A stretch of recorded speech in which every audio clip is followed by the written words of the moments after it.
What if everything you've learned about Adam was just the tip of the iceberg of a much deeper and more surprising truth? For centuries, we have believed that the story of Adam simply marked the beginning of humanity. One man, one woman, one garden, and one choice that changed everything. But what if the book of Genesis was hiding a secret? Something revealed only to those who dare to go beyond the surface. In this video, we will embark on a thought-provoking journey through the pages of the Bible, diving into the original Hebrew text, uncovering intriguing clues and confronting questions that many prefer to avoid. Was Adam truly the first human being to walk on earth? Who were the people Cain so feared after his exile? Prepare to discover a fascinating narrative that unites ancient wisdom with the revelations of modern science, offering a completely new perspective on the story you thought you knew so well. This mystery has the potential to profoundly change your understanding of faith, science, and purpose. Are you ready to see the book of Genesis in a totally new light? Let us begin this surprising journey. To unravel the enigma of Adam, we need to start at the beginning, with a careful analysis of Genesis chapters 1 and 2. At first glance, they seem like the same story told twice, but the truth is, they are as different as an impressionistic painting and an oil portrait. Genesis chapter 1 is a poem, a majestic narrative which speaks of the creation of the cosmos. The language is repetitive and rhythmic. And God said, and it was so, and God saw that it was good. The Creator is called Elohim, a plural word that evokes power, majesty, and the transcendent nature of God. On the sixth day, the narrative reaches its climax. Let us make human beings in our image. Male and female, He created them. Humanity is created as a whole, a species to fill the earth. No names, no details, just a cosmic declaration about the dignity of all human beings, created in the image of God. It is a broad, top-down perspective. Then we turn the page to Genesis chapter 2. The tone changes drastically. The language becomes intimate and personal. The focus moves from the cosmos and concentrates on a piece of land. The Creator is no longer the distant Elohim, but Yahweh Elohim, the Lord God, a personal deity who bends down to form man from the dust. The narrative does not speak of human beings in general, but of the man, Ha-Adam. He is the center of the story, shaped as a potter shapes clay, with the divine breath in his nostrils. The Garden of Eden is planted for him, the animals are created for him, and the woman is formed from him. It is a personal, bottom-up narrative which focuses on an individual and a specific purpose. The first account speaks of the creation of the species, the second of the appointment of a representative. In one, humanity is created to populate the earth. In the other, one man is set apart to cultivate a sacred place and relate to God. The question that arises is inevitable. What if Genesis 2 was not telling us about the first man from a biological point of view, but about the first man from a spiritual and covenantal point of view? If Adam was not the first, who were the other people? This is the question that many theologians and scholars have been asking for centuries, and the answer can be found in the most intriguing enigma of Genesis chapter 4. After murdering his brother Abel, Cain is confronted by God and cast out of the garden. He complains, "My punishment is too great for me to bear. Whoever finds me will kill me." Pause for thought. Who exactly did Cain fear? Up to this point in the narrative, the Bible has only introduced us to Adam, Eve, and Cain. If Adam and Eve had been the only inhabitants of the planet, to whom was Cain referring? The mystery continues. Cain is marked by God so that no one who found him would kill him. Then he goes to the land of Nod and incredibly finds a wife. He gets married, has a son, Enoch, and even more astonishingly builds a city. Why build a city if the world was empty? And where did Cain's wife come from? The most common answer, that Cain married one of his sisters, a daughter of Adam and Eve, raises questions about incest that the text does not bother to address. The Bible rarely hides difficult subjects, so why the omission? The theory that Adam was the first covenant man solves this mystery. It suggests that humanity, as described in Genesis 1, was already multiplying. Adam was simply the chosen representative, the first priest in the sanctuary of Eden. Cain, after his rebellion, is expelled from the sacred domain and integrates into the broader world, finding people, marrying someone from that population, and founding a city that already had inhabitants to populate it. This does not diminish Adam's importance. On the contrary, it enhances it. He was not just a man in the garden. He was the starting point of a divine mission. To truly understand this narrative, we need to go beyond the translation and dive into the power of the Hebrew language. The Bible is not a book of random words, but a puzzle of meanings. The term Adam is one of the most powerful and versatile. As we have seen, it can mean Adam, the proper name, human being, the generic, or humanity, the collective. The distinction is crucial. In Genesis 1, the word Adam is used for humanity as a whole.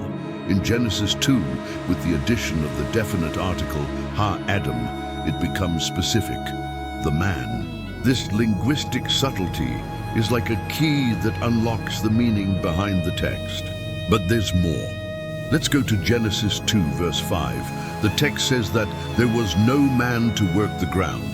The Hebrew word for man here is Adam. The word for to work is avad. Interestingly, avad means not only to work, but also to serve and to worship. Now look at Genesis 2, verse 15.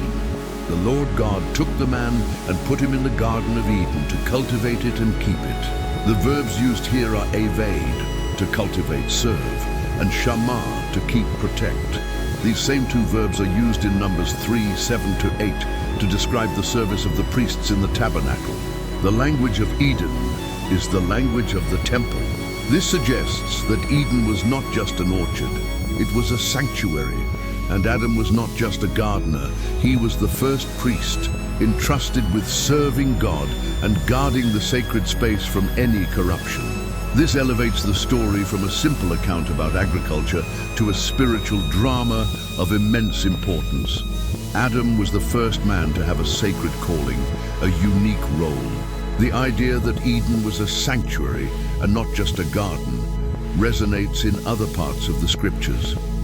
In Ezekiel 28, the prophet addresses a celestial being who was in Eden, the garden of God, and who was cast out of the holy mountain of God. Eden is described with images of a sacred mountain and a temple, a place where heaven and earth meet. This perspective gives us a new lens to view Adam's story. Eden was a sacred space within a broader world, perhaps even one that was already inhabited. Adam's expulsion from there was not simply the abandonment of fertile land, but the exile from the direct presence of God. The story of Genesis 2, then, is not about the creation of humanity in general. It is about the beginning of a covenant. The Lord God was not looking for a human body to inhabit the earth. He was looking for a being with whom he could have a covenantal relationship. Adam was that person. He was the first representative, the first to whom God gave a moral law. For many, modern science seems to contradict the narrative of Genesis. Anthropology and population genetics indicate that humanity evolved in large populations, with a common ancestor who lived hundreds of thousands of years ago. The idea that all of humanity descends from a single couple who lived a few millennia ago seems incompatible. But what happens if we stop reading the Bible as a book of science? What if we read science as a way of understanding God's process and the Bible as the way of understanding God's purpose? Science gives us a biological timeline. The Bible gives us a theological timeline. They do not have to be competitors. The Bible is not concerned with describing the evolution of Homo sapiens. It is concerned with explaining why humanity feels exiled, why sin exists, and why we need redemption. The Apostle Paul in Romans 5 gives us the key to understanding this. He does not talk about DNA or lines of descent. He talks about representation. He says that sin entered the world through one man, and death spread to all. Adam is a federal head, the representative of the entire human race. His choice was not just individual, it had a universal impact. What matters is not whether Adam was the only man alive on the planet, but that he was the first to be entrusted with a choice that would define the spiritual destiny of humanity. The story of Adam is not just a historical curiosity, it is the foundation of all Christian theology. It prepares us for the figure of the last Adam, Jesus Christ. Paul, in 1 Corinthians 15, does not call Jesus the second Adam, but the last Adam. This is significant. The Bible is telling us the story of two beginnings, two archetypes. The first Adam came from the earth. He disobeyed and brought death. He is the symbol of fallen humanity, seeking its own will, hidden in shame. His story ends with exile. The last Adam came from heaven. He obeyed perfectly even to the point of death and brought life. He is the symbol of redeemed humanity which walks humbly in total dependence on God. His story ends with restoration. The drama of Genesis is not just about a fall, but about a salvation. What Adam lost in the garden, perfect communion with God, Jesus regained on the cross. What Adam ruined by his choice, Jesus restored by his obedience. The genealogy of Jesus in Luke 3 traces his lineage back to Adam, showing that Jesus entered the history of humanity not to ignore it, but to redeem it from within. So why does all this matter? Because the story of Adam is not about who you are biologically, but about who you are spiritually. Adam's story is your story. Like Adam, you were created with a purpose.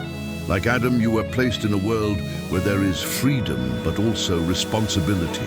Like Adam, you faced the temptation to trust in your own wisdom and to seek your own path, away from the presence of God. And like Adam, you feel exiled, seeking a way back. Genesis 3:8 says that Adam and Eve heard the sound of the Lord God walking in the garden, and they hid themselves. It is one of the saddest verses in the Bible. The Creator walking in search of his creation, and the creation hiding in fear and shame. But what matters is the question God asks next. Where are you? That is the question God has been asking ever since. Not because he does not know where we are, but because we have lost ourselves. And the story of Adam shows us why we lost ourselves. And the story of Jesus shows us how we can be found. The mystery of Genesis is not an academic debate. It is an invitation to our heart, an invitation for us to stop hiding and to walk again with the God who created us. The Bible is not a scientific book to tell us how the world was made. It is a sacred book to tell us why we were made. The reason why we long for a home we have never seen. The reason why our restless heart only finds rest in God. The story that began with one man's disobedience in the garden ends with restoration through one man on the cross. If this perspective has challenged you, leave your thoughts in the comments. And if you want to continue exploring biblical mysteries like this one, subscribe and join us on the next journey. Remember, the Bible does not hide the truth. It reveals it to those who have the courage to look closer. Until next time, grace and peace.